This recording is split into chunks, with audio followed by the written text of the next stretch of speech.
नमस्कार बंधुरा NS kitchen आपनादेर सबाइके स्वागत। आपनारा सबाई केमन आछेन? आशा करी सबाई भालोई आछेन। प्रतिबारेर मतो आबारो फिरे एसेछि नतुन रेसिपि निये। आर आजके आमि तैरि करे देखाबो काश्मीरी आलुर दम। এই রেসিপি একদম খুব সহজভাবেই দেখিয়ে দেবো আপনাদেরকে। যদি ভালো লেগে থাকে অবশ্যই কিন্তু একটা লাইক শেয়ার করে দেবেন এবং কমেন্ট করে জানাবেন কেমন হয়েছে। তো শুরু থেকে শেষ অবধি ভিডিওটি কিন্তু না স্কিপ করেই দেখতে থাকুন। এই দেখুন আলুগুলো ঠিক এরকম বড় বড় করে কাটতে হবে। যদি ছোট আলু হয় একদম ছোট সেগুলো গোটা রাখতে পারেন, আর বড় হলে দুভাগ করতে পারেন। এখানে নিয়েছি পেঁয়াজ বাটা, আদা রসুন বাটা, মিক্সিতে 200 গ্রাম টক দই দিলাম, আর 12 থেকে 13টা কাজু বাদাম, 1 চামচ বড় চামচের 1 চামচ পোস্ত, একটা স্মুথ পেস্ট তৈরি করব এটা। এই দেখুন হয়ে গেছে। একটা পাত্রে এই পেস্টটা ঢেলে নেব। এরপরে আমি এখানে 1.5 চামচ কাশ্মীরি লঙ্কার গুঁড়ো মিক্সড করে নেব। এটা ভালো করে মিশিয়ে নিতে হবে।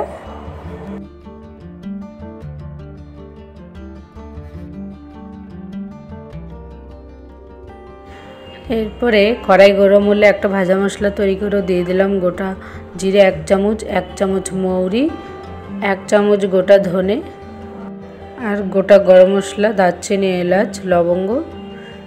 এগুলো একটু হালকা লাল লাল করে ফ্রাই করে নেব।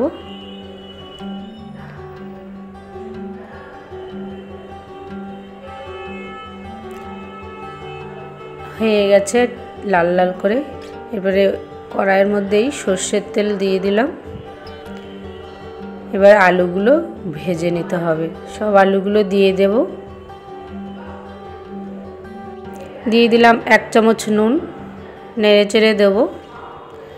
আলুগুলো যেহেতু বড় বড় সাইজের, তাই গ্যাসের আঁচটা কিন্তু লো হিটে রেখে ঢেকে দিয়ে ভাজবেন। দেখবেন আলুটা অনেকটা নরম হয়ে যাবে। ঢাকনা খুলে দেখে নেব। এবার একটু নেড়ে চেড়ে দেবো। আমার চ্যানেলে যারা নতুন প্লিজ সাবস্ক্রাইব করে দিয়ে পাশে থাকা বেল আইকনটিতে চাপ দিয়ে রাখবেন, যাতে নেক্সট যে রেসিপি তৈরি করব সেটা আপনাদের কাছে নোটিফিকেশনে পৌঁছে যাবে। আপনারা খুব সহজেই দেখে নিতে পারবেন। আলুগুলো লাল লাল করে ভাজা হয়ে গেছে, তুলে নেব।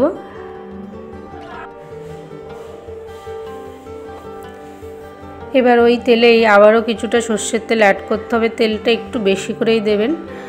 দিয়ে দিলাম পেঁয়াজ বাটা, 2টো বড় সাইজের পেঁয়াজ বাটা। পেঁয়াজটা মোটামুটি হালকা ভাজা হয়ে গেলেই এতে অ্যাড করব আদা রসুন বাটা। 1 চামচ আদা রসুন বাটা দিয়ে দেব। একটু নেড়ে চেড়ে দেব।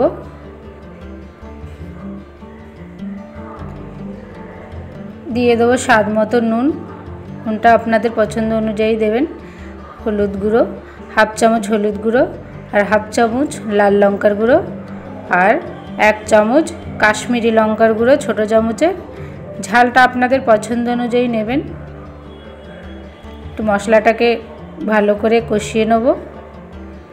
এরপরে অ্যাড করব টক দই, কাজু বাদাম আর পোস্ত যেটা পেস্ট করে রেখেছি সেটা অ্যাড করব। একটু ধুয়ে জলটা দিয়ে দেব।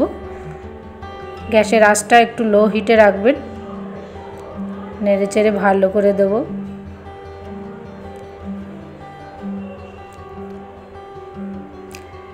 একটু ফুটে গেলেই এর মধ্যে অ্যাড করে দেব স্বাদ মতো চিনি। চিনিটা আপনাদের পছন্দ অনুযায়ী দেবেন, তবে চিনিটা একটু মিষ্টি হলে বেশি ভালো লাগবে। মশলা থেকে তেল বেরিয়ে গেছে, দিয়ে দেবো এবার আলুটা। ভেজে রাখা যে আলু সেইটা দিয়ে দিলাম। আলুর সাথে এবার মশলা ভালো করে একটু নেড়ে চেড়ে নেব।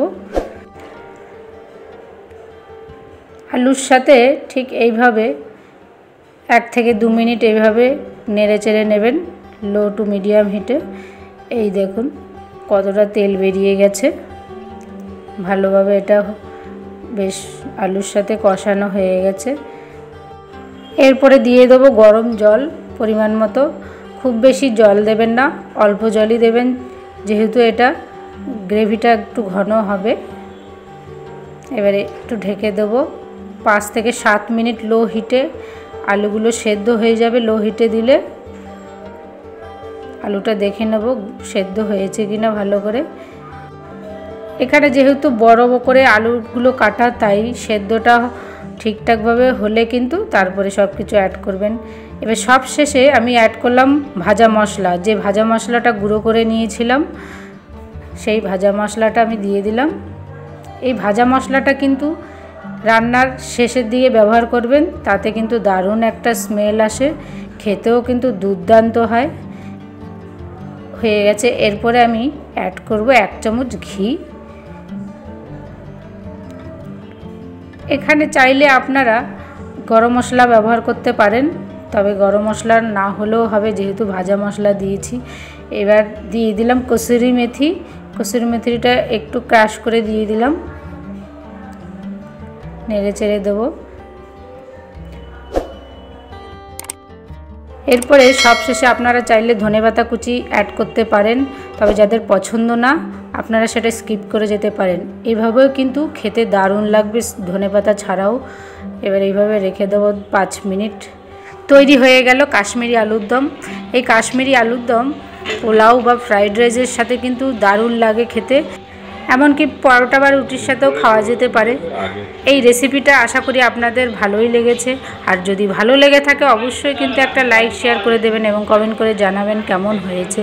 আর আমার চ্যানেলে যারা নতুন প্লিজ সাবস্ক্রাইব করে দিয়ে পাশে থাকা বেল আইকনটিতে চাপ দিয়ে রাখবেন, যাতে নেক্সট যে রেসিপি তৈরি করে সেটা আপনাদের কাছে নোটিফিকেশনে পৌঁছে যাবে, আপনারা খুব সহজেই দেখে নিতে পারবেন।